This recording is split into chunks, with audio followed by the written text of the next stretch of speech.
రక్షకుడైన యేసుక్రీస్తు నామమున కలవరి టీవీ చూసినటువంటి అందరికీ కూడా గ్రేషియస్ ప్యారడైజ్ మినిస్ట్రీస్ తరపున శుభాలు వందనాలు తెలియజేస్తున్నాను.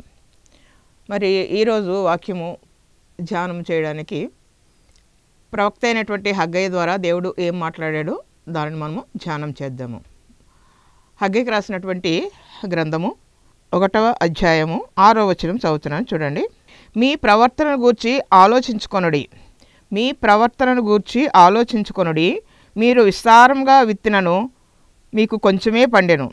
మీరు భోజనము చేయుచున్నను ఆకలి తీరకయున్నది, పానము చేయుచున్నను దాహము తీరకయున్నది, బట్టలు కప్పుకొనుచున్నను చలి ఆగకున్నది.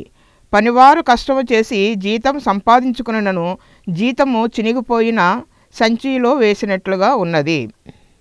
కాబట్టి మీ ప్రవర్తన గురించి ఆలోచన చేయండి. ప్రభువారు మాట్లాడుతున్నటువంటి మాట. ఎందుకంటే ఎక్కడైనా చూడండి, ఎవరినన్నా ఒక్కసారి అమ్మ ఎలా ఉన్నావు, అయ్యా ఎలా ఉన్నావు అంటే ఏం చెప్పమంటారండి అని మొదలు పెడతారు. కనీసము వారి యొక్క బాధలు చెప్పాలి అంటే గంట, 2 గంటలు, 3 గంటలు ఎంత చెప్పినా కూడా వారి యొక్క వేదన తీరదు. ఎందుకు అంటే వారు అంత వేదనతో నిండి ఉన్నారు. అది ఎక్కడ చెప్పుకోవాలో కూడా తెలియనటువంటి పరిస్థితి. బాగున్నావా అని అడిగినందుకు వాళ్ళని కూడా చెప్పడం జరుగుతూ ఉంటుంది.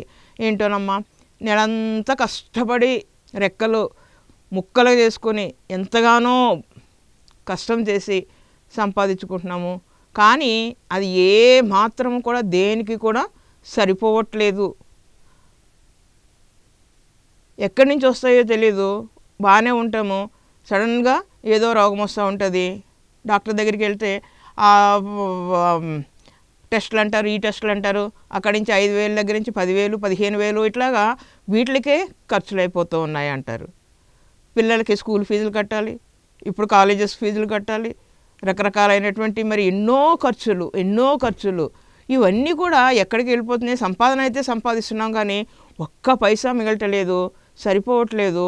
అన్నీ కూడా చిల్లు సంచిలో వేసినటువంటి పైసల్లాగే ఒక్కొక్కటి కూడా అన్నీ కూడా జారిపోతున్నాయి. ఏ మాత్రం కూడా మాకు ఏది కూడా మిగలటం లేదు, సరిపోవట్లేదు అనేసి చెప్తూ ఉన్నారు. అలాగే ఇంకేమంటున్నారన్నమాట, ఎవరినన్నా కనుక అడిగితే మేము పంటలు పండాలి అని చెప్పేసి వ్యవసాయం చేస్తున్నాము, ఎంతగానో వ్యవసాయం చేస్తూ ఉన్నాము, చక్కగా భూములన్నిట్లు కూడా దున్ని విత్తనాలు వేసి మంచి ఎరువులు వేసి చక్కగా ఏ కలుపు మొక్క లేకోకుండా చూసుకుంటూ కావాల్సినవి అన్నీ సమకూరుస్తున్నా, రోజు నీళ్లు పెట్టి అన్నీ చేసినా కూడా పంట చేతికి వచ్చే సమయానికి ఏదో ఒకటి భయంకరమైనటువంటి పరిస్థితి. వర్షాలు వచ్చేసి పంట అంతా కూడా మునిగిపోవడం జరుగుతూ ఉంటుంది. కోసిన పంట కూడా మరి వర్షానికి తడిచిపోయి విత్తనాల నుంచి మొలకలు వచ్చేటువంటి పరిస్థితి అయిపోయింది. మేము ఎంతగానో కష్టపడి మరి 3 నెలలు 4 నెలలు మేము వ్యవసాయం చేసి ఆఖరికి మాకు మిగిలేది ఏంటి అంటే అప్పులే. మేము విస్తారంగా విత్తినా కూడా మాకు పంట ఎంత వస్తుందనమాట, కొంచెమే వస్తుంది అనేసి మరి రైతులు లేకపోతే వ్యవసాయం చేసేటువంటి వారు అందరూ చెప్పేటువంటి మాట ఇదే. అలాగే ఇంకా మరి చాలామంది చెప్తున్నటువంటి మాటలు మనం వింటూ ఉంటే భోజనం కనుక చూస్తూ ఉంటాం. మనం రోజుకి 3 సార్లు 4 సార్లు తింటూనే ఉంటాం. మార్నింగ్ టిఫిన్ చేస్తూ ఉంటారు, మధ్యాహ్నం భోజనం చేస్తూ ఉంటారు, మళ్ళీ ఈవినింగ్ ఏదో ఒకటి తింటూనే ఉంటారు, మళ్ళీ నైట్కి డిన్నరు. ఇట్లాగా 4 రకాలుగా తింటూ ఉన్నా కూడా ఎంత తిన్నా కూడా ఆకలి అన్నది తీరదు. ఇంకా తినాలి, ఇంకా ఏం రకరకాలు ఎట్లా ఉండాలి, ఏ హోటల్లో బాగా చేస్తున్నారు, ఇప్పుడు అందరూ బండ్లు పెట్టేసి అమ్ముతూ ఉన్నారు కదా, అక్కడెక్కడ బాగుంటుంది, ఏ బండి దగ్గర బాగుంటుంది, ఎవరు ఫేమస్, అక్కడికి వెళ్ళి తినాలి, ఇక్కడికి వెళ్ళి తినాలి అనేసి రకరకాల ఆలోచనలు భోజనం గురించి. మరి భోజనం గురించి ఇంతగా ఆలోచిస్తున్నారు, ఆకలి తీరుతుందంటే తీరదు. మళ్ళా 2 రోజులు అయ్యేటప్పటికి ఇంకో కొత్త రుచుల కోసము పరిగెత్తూనే ఉంటారు. అలాగే ఇంకా దాహం గురించి కనుక చూసుకుంటే ఎంత తాగినా కూడా దాహము తీరదు అనేసి దేవుడు సెలవిస్తూ ఉన్నాడు. మరి ఈ యొక్క దాహాల్లో కనుక చూసుకుంటే మనం మంచినీళ్ళు తాగుతూ ఉంటాము, ఓకే మంచిదే. మరి కూల్ డ్రింక్స్ తాగేవాడు కూల్ డ్రింక్స్ తాగుతూ ఉంటారు, రకరకాలవి తాగుతూ ఉంటారు. అలాగే మరి మద్యపానము అది తాగేవాళ్ళు అది తాగుతూ ఉంటారు. ఎన్ని రకరకాలు తాగినా కూడా ఇంకా తాగాలి అనేసి మత్తులోనే జోగుతూ ఉండేటువంటి వారు మరికొందరు. అంటే ఎంత విత్తినా కూడా పంట చేతికి రావట్లేదని వాపోయేటువంటి వాళ్ళు, మేము ఎంత తింటున్నా కూడా మాకు అసలు ఒంటికే పట్టట్లేదు, మాకు ఏం సరిపోవట్లేదు అనేవాళ్ళు, ఎంత తాగుతున్నా కూడా మాకు దాహమే తీరట్లేదు అనేటువంటి వారు ఇంకా కొంతమంది ఉంటారు ప్రబుద్ధులు. ఎప్పుడు చూసినా ఎక్కడుంటారనమాట, మంచాల మీదే ఉంటారు. మేము ఎంత ఎన్ని దుప్పట్లు కప్పుకున్నా కూడా మాకు చలి ఆగట్లేదు అనేసి చెప్తూ ఉంటారు. అంటే వీళ్ళ ప్రాబ్లమ్స్ ఏంటి అని కనుక చూసుకుంటే చాలా విచిత్రంగా ఉంటాయి ఇవన్నీ కూడా. ఇవి ఏమైనా కష్టాలా? దీంట్లో ఉన్న మెయిన్ కనుక చూసుకుంటే వ్యవసాయం పండట్లేదు, ఓకే, నీ కష్టార్జం అంతా కూడా చిల్లు సంచులో వేసినట్టు ఉంది. ఈ రెండు బాగానే ఉన్నాయి, కానీ భోజనము పాననము మరి ఈ చలి అన్నది కనుక చూసుకుంటుంటే వాళ్ళ గురించి ఆలోచన చేస్తున్నారు, కానీ ఇంకా దేని గురించి కూడా కుటుంబం గురించి కానీ సమాజం గురించి కానీ ఇంకా దేవుని గురించి అసలే ఏ మాత్రం కూడా ఆలోచన అన్నది లేనే లేదు. అంటే ప్రజలందరూ కూడా ఎంతోమంది ఇట్లాగా వారి యొక్క అభిప్రాయాలు, వారి యొక్క కోరికలు, వారు జీవించేటువంటి జీవన విధానాన్ని బట్టి ఆలోచన చేయడమే కానీ మనల్ని నిర్మించినటువంటి దేవుని గూర్చినటువంటి ఆలోచన అన్నది ఉండనే ఉండదు.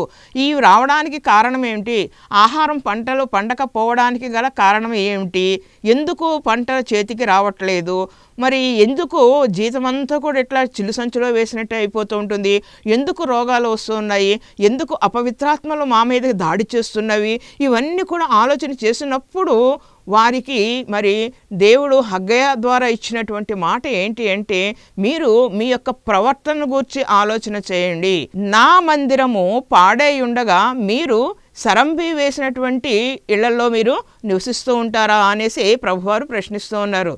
సరంబి వేసినటువంటి ఇళ్లలో అంటే చక్కగా మేడలు మిద్దెలు, అప్పట్లో మరి సిమెంట్ లేకపోయినా కూడా రాళ్లతో కట్టినటువంటివి, ఎప్పుడో 4000 సంవత్సరాల క్రితం కట్టినటువంటి బిల్డింగ్స్, ఆ రాతి కట్టడాలు అన్నీ కూడా మరి చక్కగా ఇప్పుడు కూడా ఏ మాత్రము కూడా చెక్కు చెదరకోకుండా అవి స్థిరంగా ఉన్నాయి. కానీ ఇప్పుడు కడుతున్నాయి అయితే పడిపోతున్నాయి. మరి సరంబి వేసినటువంటి ఇళ్లల్లో మీరు ఉంటున్నారు, కానీ నా మందిరం గురించి మీరు ఎప్పుడైనా కూడా ఆలోచన చేశారా అనేసి దేవుడు అడుగుతూ ఉన్నాడు. దేవుని యొక్క మందిరము ఆ కాలంలో కనుక చూసుకుంటే మరి నెబుకద్నెజరు తర్వాత ఇంకా అనేక మంది యెరూషలేము మీదకి, దేవాలయం మీదకి యుద్ధానికి రావడము, ఆ యొక్క దేవాలయం మీదకి యుద్ధానికి వచ్చి అక్కడ ఉన్నటువంటి ఆ రాజ్యంలో ఉన్నటువంటి బంగారము, ధనము, వెండి, వస్త్రాలు, మెయిన్ మనుషులను అందరినీ కూడా బానిసల కింద వాళ్ళు పట్టుకుని పోవడము, అన్నీ కూడా కొల్లగొట్టుకుని వారు వెళ్ళిపోవడం జరిగింది. అలాగే దేవాలయాన్ని కూడా వారు కొల్లగొట్టారు. దేవాలయాన్ని కూడా ఎందుకు వారు కొల్లగొట్టారు అంటే, దేవాలయంలో ఉన్నటువంటి పరికరాలన్నీ కూడా వాళ్ళు మూటగట్టుకుని వెళ్ళిపోయారు.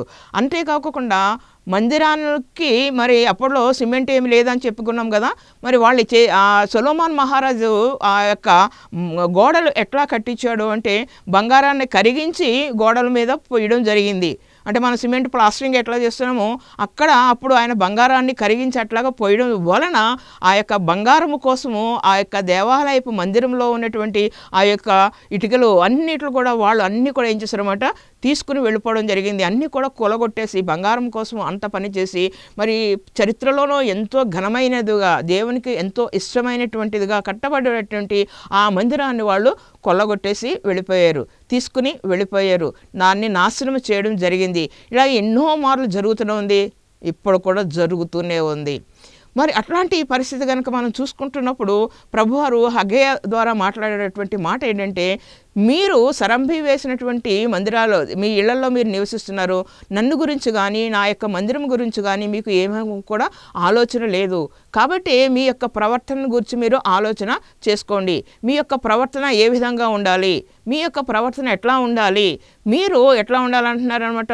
ఆయన చెప్తున్నటువంటి మాట ఏమంటున్నారంటే, మీరు కొండలు ఎక్కి, అక్కడ మనకి 7వ వచనంలో ఉంది, కాగా సైన్యములకు అధిపతియగు యెహోవా సెలవిచ్చినదేమనగా, మీ ప్రవర్తన ఆలోచించుకొనుడి, పర్వతములెక్కి మ్రాను తీసుకుని వచ్చి ఈ మందిరమును కట్టిన యెడల దాని యందు నేను సంతోషించి నన్ను గనపరుచుకుందనని యెహోవా సెలవిచ్చుచున్నాడు.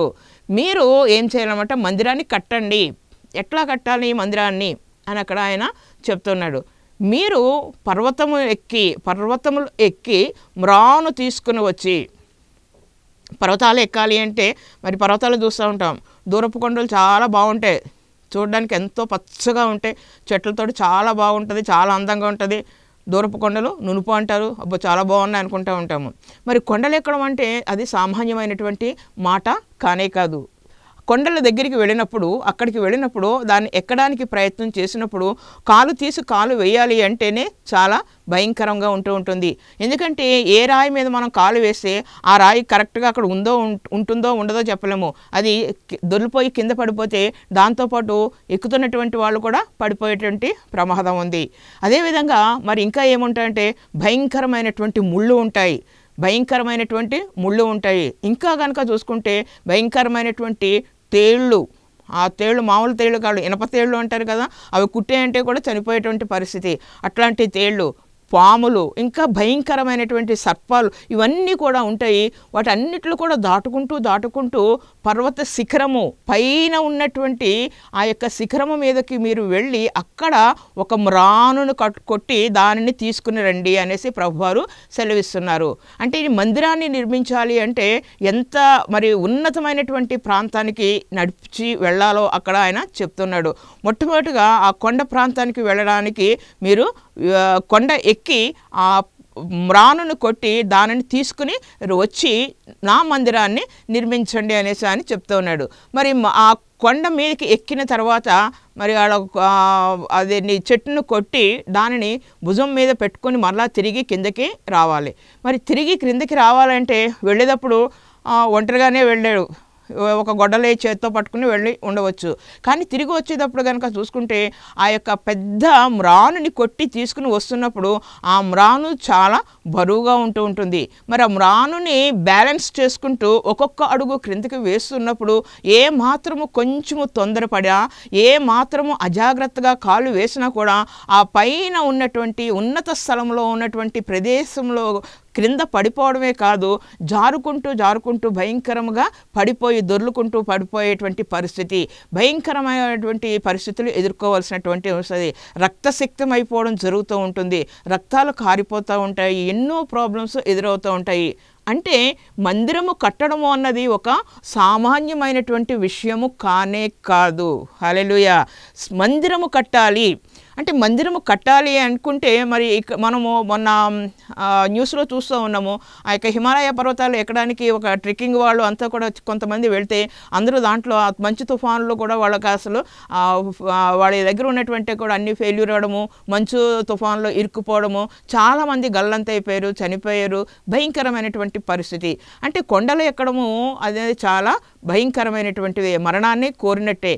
మరి అట్లాంటి ప్రాంతానికి దేవుడు ఏం చెప్తున్నాడు అనమాట, మీరు ఏం చేయాలి, ఉన్నతమైనటువంటి పర్వతం పైకి వెళ్ళి అక్కడి నుంచి మ్రానును తీసుకుని వచ్చి నా కోసము మీరు మందిరాన్ని నిర్మించండి.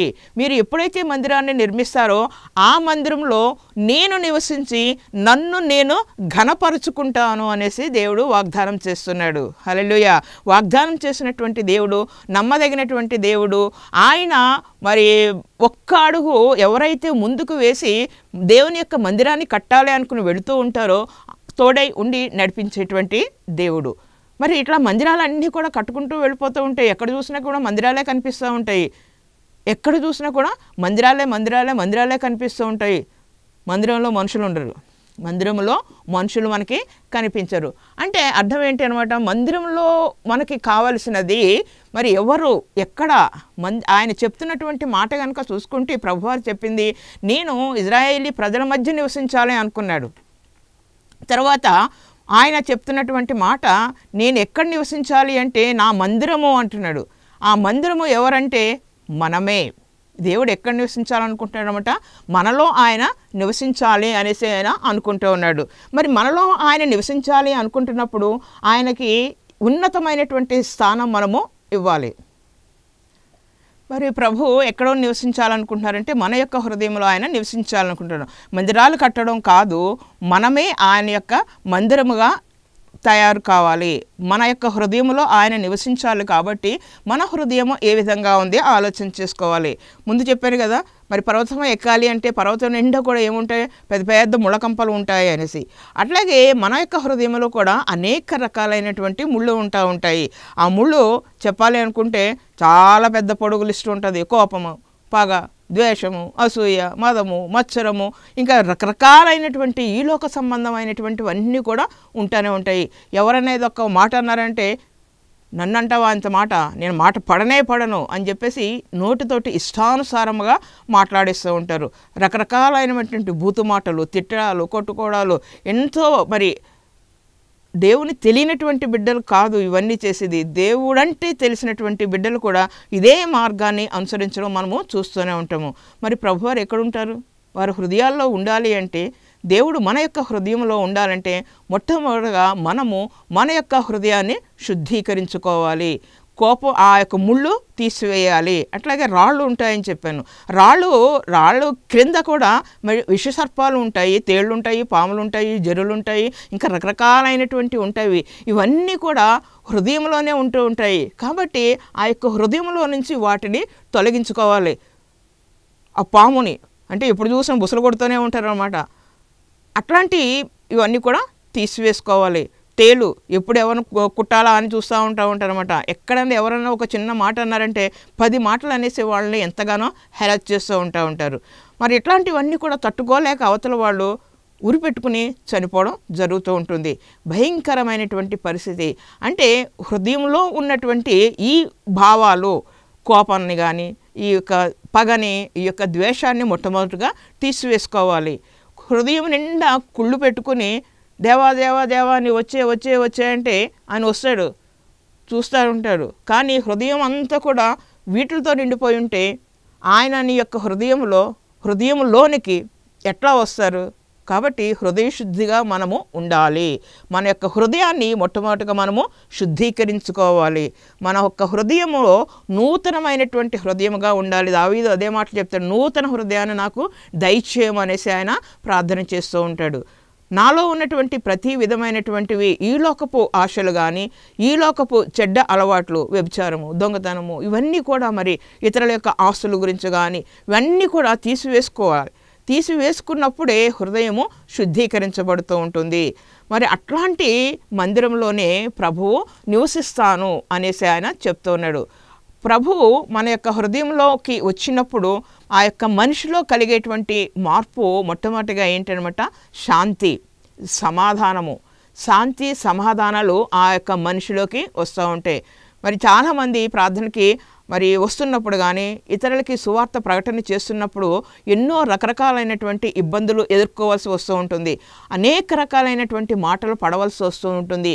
వాళ్ళు ఏదో అన్నారని చెప్పేసి మాట్లాడుకోకుండా వారి మీద కోపగించుకుని, లేకపోతే వారితోటి ఏదో చికాకు పడిపోయి వాళ్ళ మీద అసహ్యం పెంచుకొని వాళ్ళతోటి మాట్లాడుకోకుండా ఉండడం, ఇవన్నీ కూడా తీసివేసుకుని చక్కగా వారిని చిరునవ్వుతోటి పలకరించినప్పుడు వారిలో కూడా మార్పు అన్నది వస్తూ ఉంటుంది. అరే, మనం ఇన్ని తిట్టినా కూడా వాళ్ళు ఎంత మరి చక్కగా మనల్ని తిరిగి రిసీవ్ చేసుకున్నారు, తిరిగి మనల్ని ఆహ్వానిస్తున్నారు అనేసి వారి హృదయంలో కూడా మార్పు అనేది వస్తూ ఉంటుంది. మార్పు కొందరిలో ఒకేసారి సడన్గా వస్తూ ఉంటుంది, కొందరిలో ఒకదాని తర్వాత ఒకటి వస్తూ ఉంటుంది. మరి ఎప్పుడైతే దేవుణ్ణి మనము విశ్వసించామో, దేవుని యందు విశ్వాసంతో ఉంటూ ఉన్నామో, ఎప్పుడైతే మన యొక్క హృదయాన్ని దేవుని యొక్క మందిరముగా మనము మరల్చుకుంటామో, అప్పుడే దేవుని యొక్క కృప మనకి తోడై ఉంటుంది. అదే మాట పేతురు రాసినటువంటి మొదటి పత్రికలో మనకి కనిపిస్తుంది. పేతురు రాసినటువంటి మొదటి పత్రిక 2వ అధ్యాయము 5వ వచనము చదువుతున్నాం చూడండి. యేసుక్రీస్తు ద్వారా దేవునికి అనుకూలమగు ఆత్మ సంబంధమైన బలులర్పించుటకు పరిశుద్ధ యాజకులుగా ఉండునట్లు మీరును సజీవమైన రాళ్ల వలె నుండి ఆత్మ సంబంధమైన మందిరముగా కట్టబడుచున్నారు. ఆత్మ సంబంధమైన మందిరముగా కట్టబడుచున్నారు. ఆత్మ సంబంధమైనటువంటి మందిరము. మనము ఎట్లా ఉండాలన్నమాట? ఆత్మ సంబంధమైనటువంటి మందిరములుగా మనము ఉండాలి. మనమే ఒక్కొక్క రాయి ఒక మందిరము కట్టాలంటే, మరి బిల్డింగ్ కట్టాలంటే రాళ్లతోటి మనం కడుతూ ఉంటాము. కానీ ఆత్మ సంబంధమైనటువంటి మందిరాన్ని కట్టాలి అంటే ఒక్కొక్క ఆత్మ మనమే సజీవమైనటువంటి రాళ్ళలా ఉండి ఒక్కొక్కళ్ళతోటి మనము మందిరాల్ని నిర్మించుకోవాలి. ఆయన చెప్తున్నటువంటి మాట, మీరు సజీవమైనటువంటి రాళ్ళలాగా మీరు ఉండి ఆత్మ సంబంధమైన మందిరముగా కట్టబడుచున్నారు. మనం ఎట్లా ఉండాలన్నమాట? ఆత్మ సంబంధమైనటువంటి మందిరాలుగా ఉండాలి. ఈ లోకపరంగా కనుక చూసుకుంటూ ఉంటే అనేకమైనటువంటి విషయాలు మనము దూరముగా ఉండాలి. ఎట్లా? ఎందుకు అంటే అవి మనకి అవసరము లేదు. మొన్నటి వరకు కనుక చూసుకుంటూ ఉంటే మరి మన దేశంలో జరిగినటువంటి ఎలక్షన్స్ కనుక వాటి రిజల్ట్స్ కనుక చూసుకుంటే భయంకరమైనటువంటి మరి ఎన్నో మనము చూస్తూ ఉన్నాము. రకరకాలైనటువంటి వ్యాఖ్యానాలు వింటూ ఉన్నాము. అవన్నీ కూడా మనకి అవసరము లేదు. ఎందుకు అంటే మనకి కావలసినది మనకి మన దేవుడు ఏది ఇస్తున్నాడు అనేది గ్రహించుకోవాలి. దేవుని చిత్తము ప్రకారం మనం ఉంటున్నప్పుడు దేవుని యొక్క ఆత్మను మనము పొందుకుని మనము సజీవమైనటువంటి రాళ్ళలాగా మనము ఉండి దేవుణ్ణి మనం ఎప్పుడైతే ప్రార్థన చేస్తూ ఉంటామో మనకి కావలసినవన్నీ కూడా ఆయనే అనుగ్రహిస్తూ ఉంటాడు. హల్లెలూయా. మనము కొంచెముగానే విత్తామనుకోండి, మనం కొంచెంగా విత్తితే కూడా ఏమవుతానమాట? విస్తారమైనటువంటి పంటని నీవు కోసుకొని వెళ్తావు. కన్నీటితోటి నువ్వు విత్తుతూ మరి కొంచెం పిడికెడుతోటి విత్తనాలు తీసుకుని చల్లుకుంటూ కన్నీళ్ళతోటి నువ్వు చేస్తున్నటువంటి ప్రయాస మరి దేవుడు చూస్తూనే ఉంటాడు. మరి నీవు తిరిగి వచ్చేటప్పుడు ఎట్లా అనమాట? పనలు మోసుకుంటూ విస్తారమైనటువంటి పంట నీ చేతికి వస్తూ ఉంటుంది. ఆ పనులన్నీ కూడా మోసుకుంటూ సంతోషగానాలతోటి నీవు తిరిగి వస్తావు అనేసి చెప్తున్నాడు. ఎప్పుడు జరుగుతుంది? నీవు దేవుని మర్చిపోయి దేవుని యొక్క మాట వినుకోకుండా నీ యొక్క ఇష్టానుసారమైనటువంటి జీవితంలో జీవిస్తుంటే నువ్వు ఎంత విస్తారంగా విత్తినా కూడా పండేది కొంచెమే. కానీ నువ్వు దేవుని యందు విశ్వాసముతోటి కన్నీటితోటి గుప్పెడి విత్తనాలు తీసుకుని నీవు బయలుదేరి విత్తనాలు విత్తితే ఆనందంతో సంతోషంతో పనులు మోసుకొని వస్తావు అనేసి కీర్తనాకారుడు చెప్తున్నాడు. ఆలోచించుకోండి, ఎట్లా ఉన్నారు, ఏ విధంగా ఉన్నారు, ఏం చేస్తున్నారు? 24 గంటలు కష్టపడుతున్నామండి, వారం అంతా కష్టపడుతున్నామండి, ఆదివారం కూడా మేము ప్రార్థన మానేసి మరి పని కోసం వెళ్ళిపోతున్నామండి. 30 రోజులు ఎంత కష్టపడ్డా కూడా ఒక్క పైసా కూడా మిగలటలేదు అండి అనేసి చెప్తూ ఉంటారు.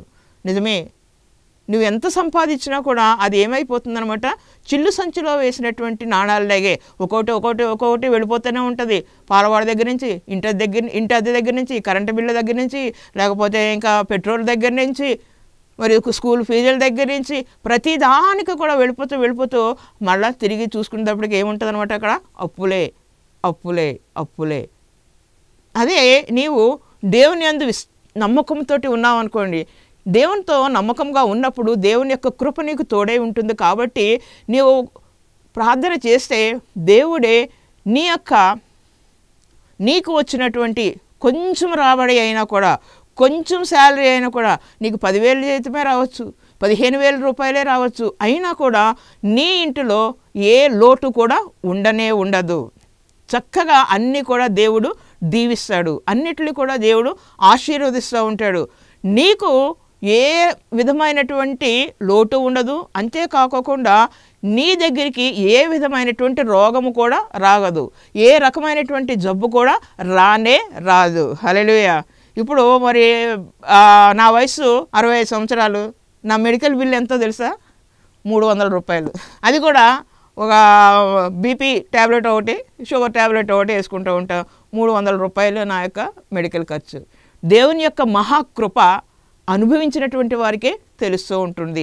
దేవుని యొక్క సేవలో, దేవుని యొక్క మందిరముగా దేవుని హృదయంలో ప్రతిష్ఠించుకొని మనము ఏ విధంగా నడుస్తున్నామో ఆలోచన చేసుకున్నప్పుడు, అందుకనే నీ ప్రవర్తన గురించి నీవు ఆలోచన చేయమనేసి ఆయన సెలవిస్తూ ఉన్నాడు. నిజంగా మరి దేవుని యొక్క మాట ఒక్కటి కూడా పొల్లుపోదు.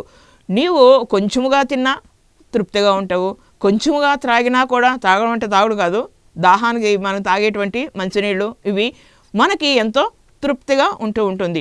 అదేవిధంగా మనకి ఆహారం కానీ, మనకు వచ్చేటువంటి ఆ యొక్క జీతం కానీ ఏది కూడా వృధాగా పోదు. దేవుని యొక్క కృప, ఎందుకంటే మనము దేవునికి ఇవ్వాలి, అలాగే మన యొక్క హృదయాన్ని దేవునికి ఇవ్వాలి, మన యొక్క రాబడిలో దేవునికి ఇవ్వాలి. మనం దేవుని యొక్క చిత్తం ప్రకారము, దేవుని యొక్క ఆజ్ఞ ప్రకారం మనం నడుస్తున్నప్పుడు దేవుడు మన యందు ఉండి మనల్ని ఎంతగానో ఆయన దీవిస్తూ ఉంటాడు. సజీవమైనటువంటి రాళ్ళలా. అలాగే మరి 1 కొరింథీలో కూడా మనకి 3:15లో అదే మాట కనిపిస్తుంది. నేను మీలో ఉండాలి అనేసి ఆయన అనుకుంటున్నాననేసి ఆయన సెలవిస్తూ ఉన్నాడు, చెప్తూ ఉన్నాడు. నిజమే, ఆయనని మన యొక్క హృదయంలో ఉంచుకున్నప్పుడు, ఆయన మన హృదయంలో నివసిస్తున్నప్పుడు మనకి ఏ విధమైనటువంటిది కూడా మన దగ్గరికి రానే రాదు. మనం మీద నుండి ఎన్ని రకాలైనటువంటి ప్రమాదాలు, ఎన్ని రకాలైనటువంటి భయంకరమైనటువంటి రోగాలు రాకోకుండా దేవుని యొక్క దూతలు, దేవుని యొక్క కంచె, దేవుని యొక్క కాపుదల ఉన్నదో అర్థం చేసుకోవాలి. అందుకనే నేను బాగానే ఉన్నాను, నాకేమీ కొదవలేదు, నేను బాగానే ఉన్నానని చెప్పి ఎప్పుడు కూడా గర్వపడకూడదు. దేవుని యందు నమ్మకం ఉంచి విశ్వాసముతోటి ఎప్పుడు కూడా మన ప్రవర్తన, దేవుని మందిరానికి వచ్చేటప్పుడు, దేవుని దగ్గరికి వెళ్ళేటప్పుడు, దేవుని గూర్చినటువంటి మాట్లాడేటప్పుడు, ఇవ్వవలసినటువంటి ఇస్తున్నప్పుడు ప్రతి విషయం గురించి కూడా ఏమంటున్నాడు అనమాట, మీ ప్రవర్తన ఆలోచన చేసుకోండి, ఆలోచించండి. మీ మందిరము, మీ చిన్న మందిరమైనా నువ్వు ఒక్కడవే ఉన్నా కూడా మునుపటి కన్నా కూడా ఎక్కువ దీవెన నీకు ఇస్తాననేసి ఆయన వాగ్దానం చేస్తూ ఉన్నాడు. కాబట్టి ఏ మాత్రం కూడా భయపడకండి, ఏ మాత్రం కూడా దిగులు పడకండి. అయ్యో, నేను ఎంతో కాలం నుంచి ప్రార్థనలో ఉన్నాను, ఈ సమస్యల నుంచి బయటికి రాలేకపోతున్నాను అని ఎప్పుడు కూడా విచారించకండి. మీరు చేయవలసినటువంటి పని మీ యొక్క హృదయంలో మన ప్రభు అయినటువంటి యేసుక్రీస్తు వారిని ప్రతిష్ఠించుకోండి. మీ యొక్క హృదయంలో ఎప్పుడైతే మరి ప్రతిష్ఠించుకుంటారో, ఎప్పుడైతే మీ యొక్క హృదయాన్ని ఆయనకి బలిగా అర్పణ ఇచ్చి ఉన్నారో, మీలో ఉన్నటువంటి ముళ్ళకంపలు రాళ్ళు తీసివేసుకున్నప్పుడు ఆయన యొక్క శాంతి సమాధానాలు ఉంటాయి, ఆయన యొక్క కాపుదల ఉంటుంది, మీకు ఆయన రక్షకుడుగా ఉండి నిత్యం కూడా ఆయన మిమ్మల్ని నడిపిస్తూ ఉంటాడు. ఏ విధమైనటువంటి ప్రాబ్లమ్స్ కూడా రాకోకుండా కాపుదల కంచె ఇచ్చి మనల్ని ఎంతగానో నడిపించేటువంటి దేవుడు మన యేసయ్య మాత్రమే. అట్లాంటి కృప మీరందరూ కూడా పొందుకోవాలనేసి నా యొక్క ఆశ. మీకోసం నేను ఒక చిన్న ప్రార్థన చేస్తాను. కళ్ళు మూసుకోండి.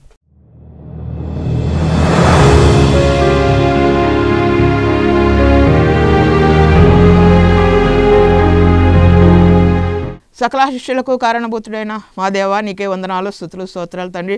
అవును ప్రభా, మరి నాయన ఆనాడు ప్రభా, మరి నాయన హగయ ద్వారా ప్రభా, మరి సెలవిచ్చినటువంటి మాట ప్రభా, మరి నాయన మీరు విస్తారముగా విచ్చినా కొంచెమే పండుతుంది, మీరు ఎంత తిన్నా ఆకలి తీరదు, ఎంత తాగినా దాహము తీరదు, ఎంత కప్పుకున్నా చలి ఆగదు, మీ యొక్క విస్తారముగా మరి మీ కష్టమంతా కూడా చిల్లు సంచులో వేసినట్టుగానే ఉంటుంది, అది ఎక్కడికి పోతుందో కూడా మీకు తెలియదు.